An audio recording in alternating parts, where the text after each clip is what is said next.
Hello, everybody. Welcome to the Manage Mold podcast. I am so glad each one of you is here today. Even if you don't know why you're here, you are here for a reason. There is some good stuff for you today, and here's why. We are going to talk about water damage. It's not what you think.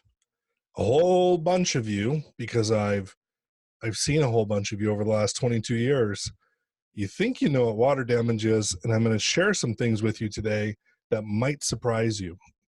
I'm going to share, first of all, some of the most common comments that we get as restorers when we go out to a water loss to help people out and get their homes or buildings dried out. Here's one of them. But I don't see any standing water. This is a common one for mold remediators also. And you're going to find out today, it isn't about the standing water necessarily. That's the easy one. Kind of like mold and finding mold. If you can see the mold, that's the easy one. Here's another one. I have never had standing water. Well, there's a lot of questions that come with that typically for us. Were you home the entire time watching the area that got wet? Maybe the standing water went someplace else, maybe down a drain, around the edge of a floor, underneath an assembly, or someplace else. Here's a third one. We soaked up the water with towels, so everything's okay now.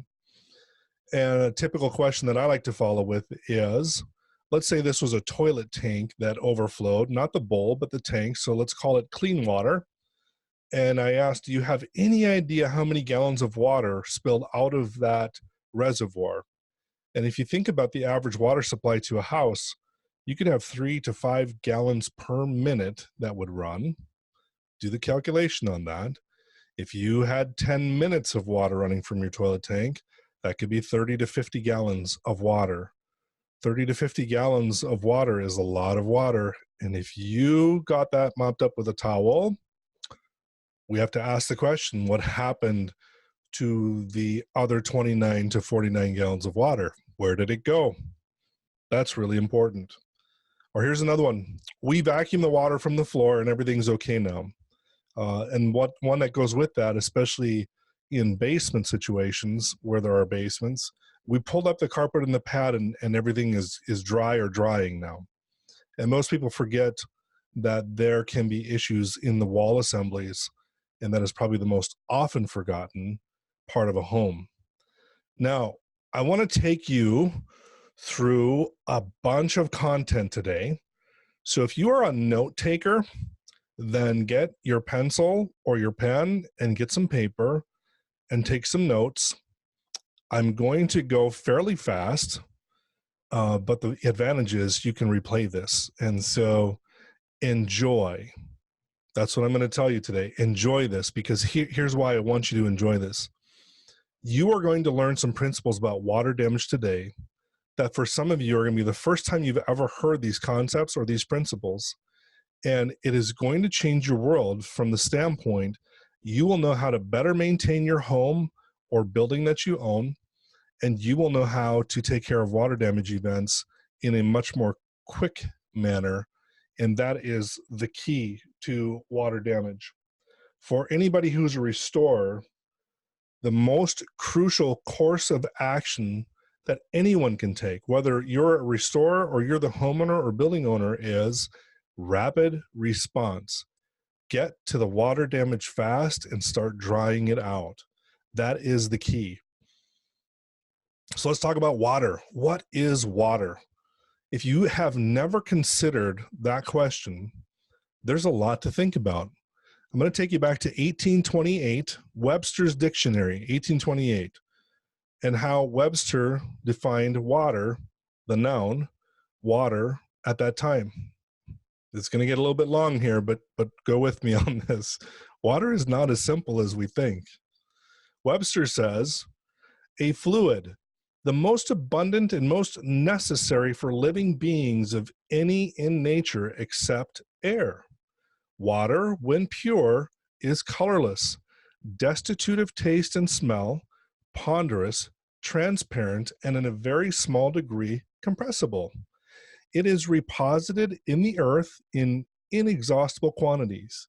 where it is preserved fresh and cool, and from which it issues in springs, which form streams and rivers.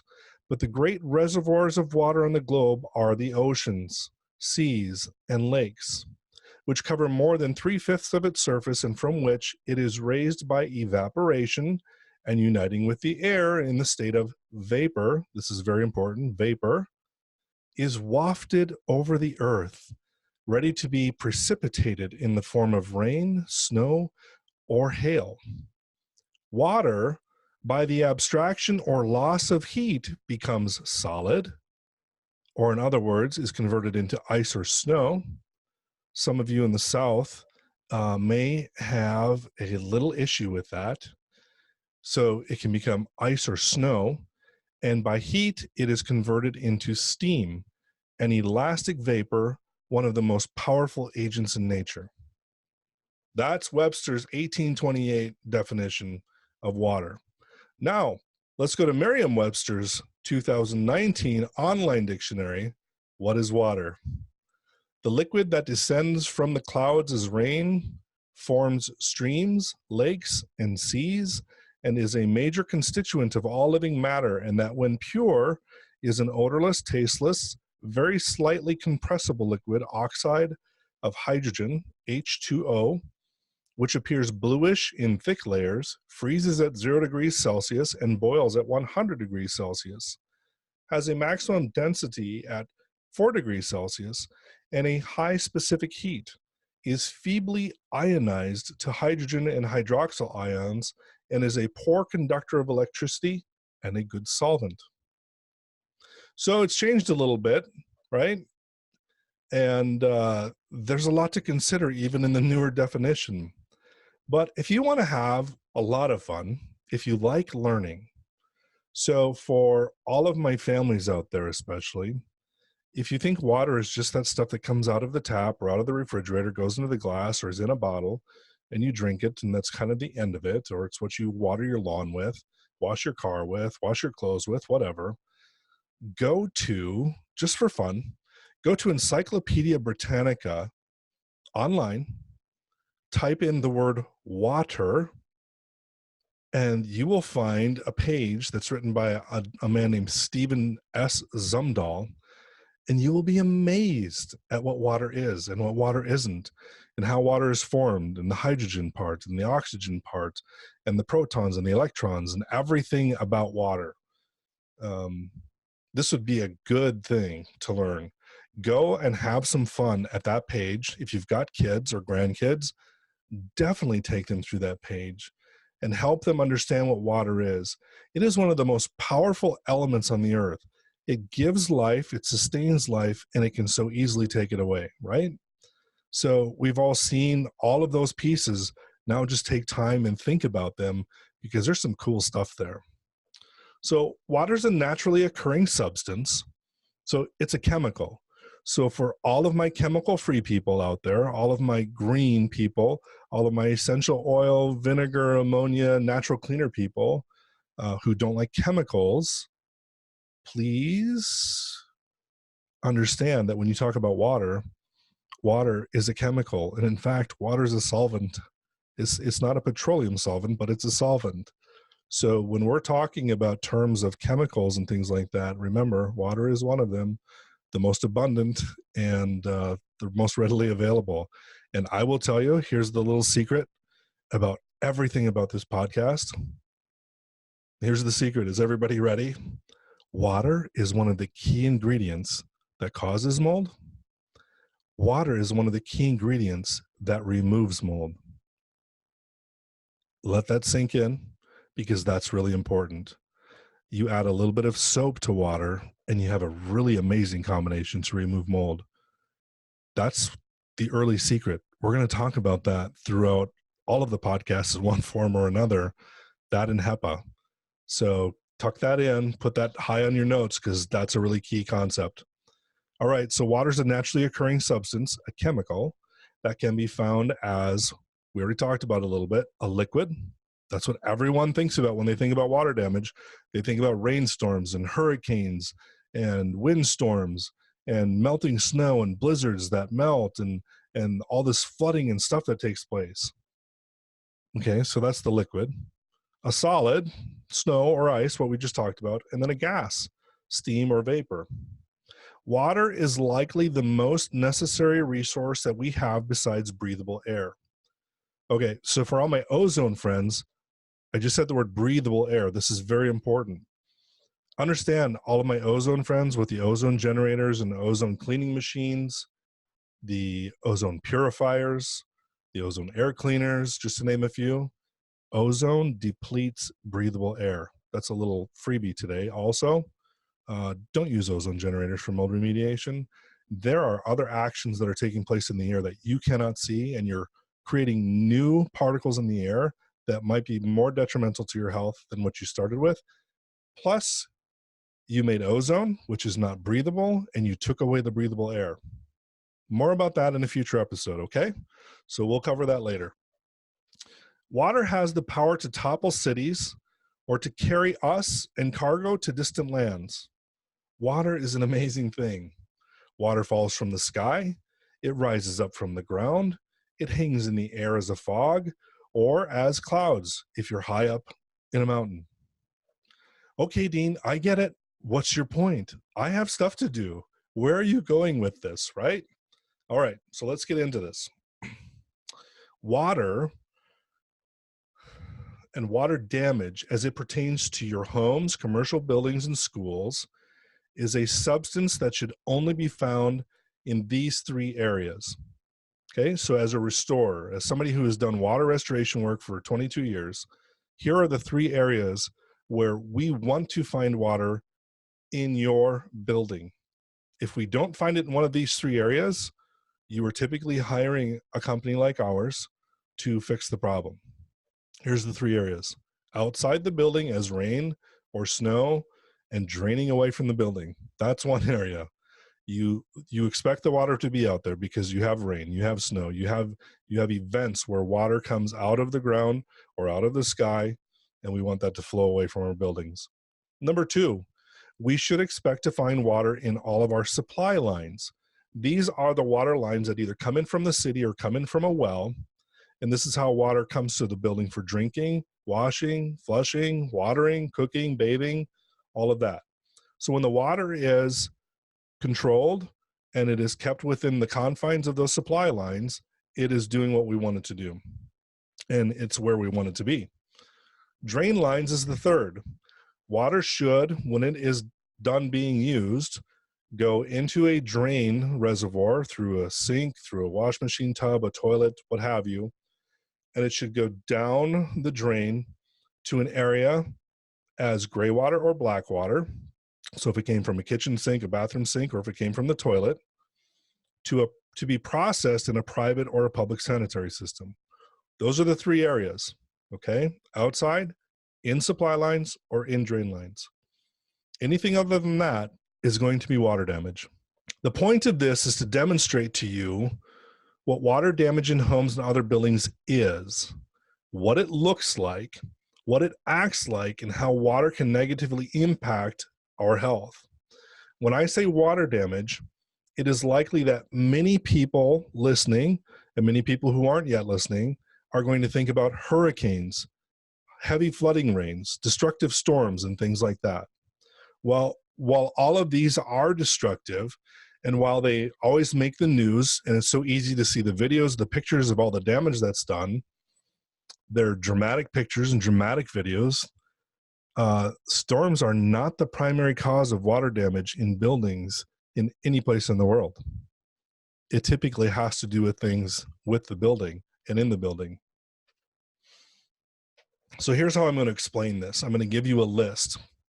We're going to put this list, I'll put the abbreviated list that I'm going to give to you today on the Facebook page so that you can see these.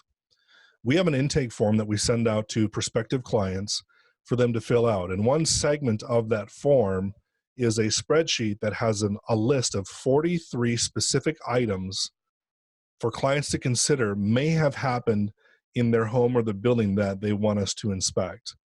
And in those 43 items, I can break that further down into 23 categories.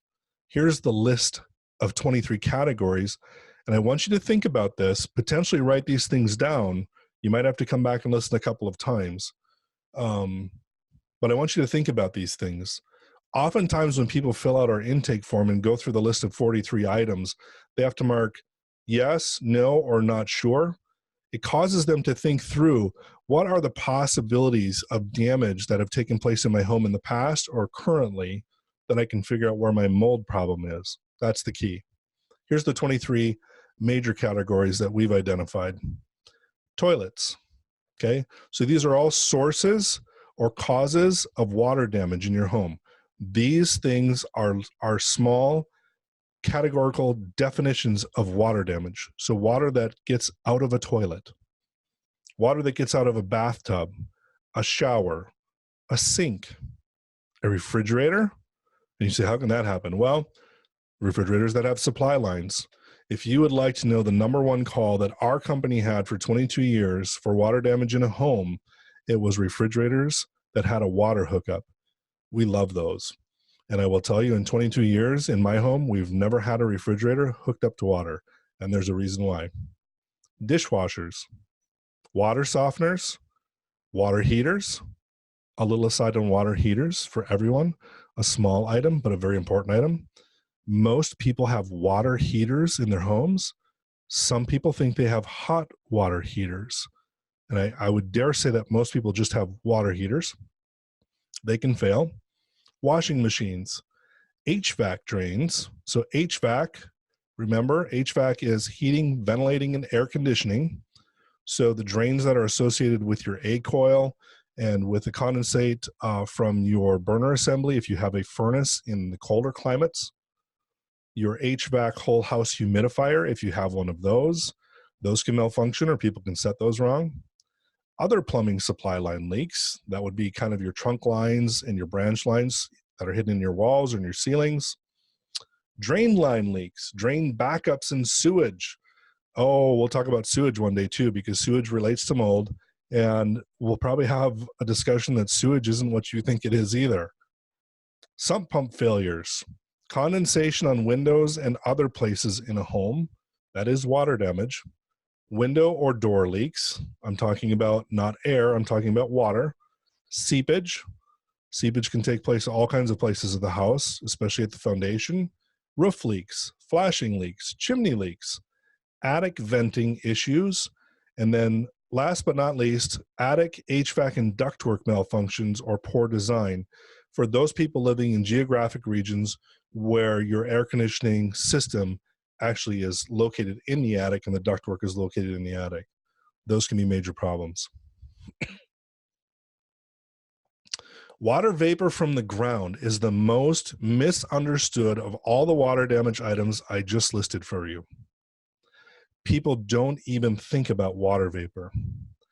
Obviously, what I'm about to tell you about vapor transmission can be a major or minor factor depending on what geographic and climate region you live in. Please understand that this is an overview and we're building a foundation for understanding the key concepts that are yet to come in this podcast. We have hundreds of podcasts listed that we can do, so be patient. Obviously, give us your comments and your feedback because we can adjust the schedule based on what everyone wants or needs. So we're just going to touch on the surface here. So does everyone listening know that concrete, and I'm speaking of concrete that does not have any admixtures to convert the cured concrete to an impervious substrate? That's another discussion for another day. You can type in the word admixture in concrete and you can probably learn what that is. So I'm talking about concrete that is normally used to build a home. Concrete is hydrophilic. Did you know that? Now, Dean, you're going to say, we've had just about enough for the podcast because you've already given us way too much information. What on earth is hydrophilic? And what does hydrophilic have anything to do with water damage? Concrete is concrete, right? Well, not so much. So understand that concrete, grout for tile, the backing for tile when they lay a mud bed for tile is hydrophilic usually. Some of the newer grouts are not. The epoxy grouts of days gone by are not. But hydrophilic means that it's water loving. So hydrophilic substrates love water. That means they'll take water in, they'll let water go. Concrete loves water. Concrete is made and cured and hardens with the taking in and initial release of water. When the concrete is placed in the ground or even on top of the ground, it is susceptible to absorbing and wicking water from the wet earth to the dry air. So the other key concept here is wet always goes to dry. It is one of the principles of how water, whether it's in the earth or if it's in the air, works. Wet goes to dry. So I already know that the desert areas, for those listening who are in desert areas, have mostly dry soils.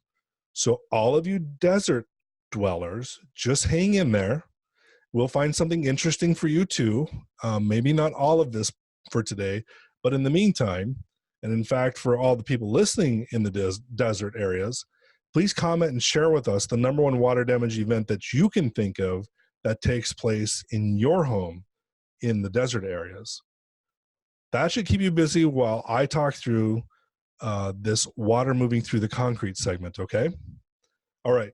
So for all the other listeners who live in an area where there are basements, crawl spaces, or slabs on grade, and the soils tend to be wet, and this includes the sandy areas. So all my people who live in sandy soil, we need to have a special podcast for all of you who built on sandy soils and think that you cannot possibly have a groundwater problem that would negatively affect your home's interior, because it can. We'll deal with the sandy soil myth another day, okay? All right. So let's go back to this. So in fact, we have a special guest on very soon who is a second generation foundation and drainage professional, and he works with his sons who are the third generation, and he helps lots of people with the design and installation of permanent drainage and foundation repairs that greatly reduce or eliminate water damage from things under and outside the home, including in sandy soils. Just so you know, we'll talk about that soon. All right, so back to hydrophilic. Basement floors and walls breathe. And the concrete not only lets air get through it, think radon or air, but water vapor can also move through concrete from the earth side of the concrete to the interior side of the home. This is under your floor and outside your foundation walls. But you say, wait a minute, my basement has something painted on the outside to stop water from coming in. I saw the builder put poly sheeting or foam underneath my basement floor. Okay, well, hopefully they did it correctly. You may be correct, but not everyone has a house that has been built in this way, and many of the homes that do have waterproofing installed may have been done in such a way that the systems are failing. So everyone needs to know that. Just because somebody said it was done or because you saw something being done doesn't necessarily mean it was done correctly. So those things must remain on our list of possibilities until we can rule them out when we're looking for water damage and ultimately for mold. So we'll definitely have to revisit this whole concrete as hydrophilic thing in future podcasts. For now, just know that concrete floors and walls are not water barriers. And the fact that water can wick through the walls and floor of a home should be reason to have everyone listening on board to know this reality, and we can discuss this in future and some of the negative impacts it may have on your home's integrity and ultimately on your health. Okay, so the last item of water and water damage to learn about today is relative humidity, RH. This will be brief and to the point because we can spend an entire day at least talking about relative humidity, dew point, evaporation, condensation, grains per pound, and other related terms that are common in the restoration industry for us to fix homes that get wet. And these are terms that deal with water damage and mold. RH, relative humidity, is the amount of moisture in the air as compared to the maximum amount of moisture that the air could hold at that temperature. The key here is we want to maintain the interior of buildings below 60% relative humidity. While there are many other factors and facets to consider, the easy rule of thumb is keep it under 60% relative humidity. So if everyone can do that, you're already ahead of the game in controlling moisture and controlling mold. This is easier in some areas of the world than others. I acknowledge that. So everyone listening, understand that part. And then for others, they're going to struggle with this because the areas are really wet and the air is usually heavy and moisture laden. And so there's all kinds more to talk about with this, and we will in the future. For now, just know that 60% relative humidity is a number that is a general rule to keep mold from growing. The more you all get to know about the basics of this water damage stuff, the more you will understand how complex the moisture issue in a home can be. This is really important. So we're building the foundation of understanding right now. So with that said, please, please, please stick with us and grow with us. These podcasts will guide you with the best information from the best professionals and sources that are out there. Some of this information will overwhelm. Undoubtedly, it did me the first time I learned a lot of it. So don't get stressed out over that. Just keep learning. This will provide a type of freedom for you in your home. You can always replay this episode or visit our Manage Mold Facebook page. We'll have other resources that will be coming as we develop those and as we release them. And then there are other links and resources we've already shared or that you're going to find on the Facebook page or our website. So I want you to understand that it took our society decades to get into this mold mess. All of the mold mess is related to water damage, okay? You need to understand that water damage is not a puddle. It can be so much more than that. So be patient. Give yourself time to learn what we'll share with you. Remember also, and this is very important, we will get you to the simpler solutions as you follow along. So however overwhelming and complex some of this may seem to some of you, we will get to the simple solutions. But we have to build the foundation so you can understand why first. There are timeless principles concerning water damage and mold contamination that you will learn, and it will change your home and your health in positive ways. Here's your homework. It's the first time I've told you to do homework.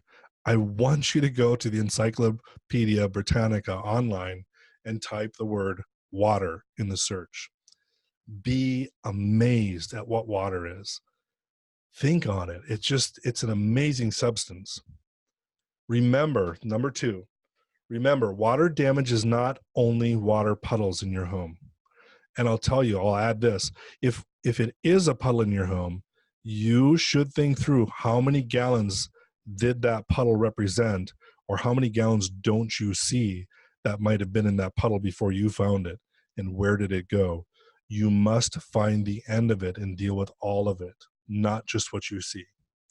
It is likely more than what you think it is, and it likely went further away and deeper into things than what you think. Feeling and seeing is not a way to measure where water damage is. You must use measuring tools, and if you don't have them, you must call a company in that has them and ask them to do a thorough investigation to find out where the water damage is. And in most cases, these things are covered by insurance. Get them fixed. Remember, number 3, remember that both liquid and vapor water can cause water damage. Very important. Most people forget the vapor part. We're going to talk a lot about that on this podcast because it is a huge factor for mold in many areas of the country. Number 4, very important, stay positive. All of this is not the end of the world. The sky is not falling.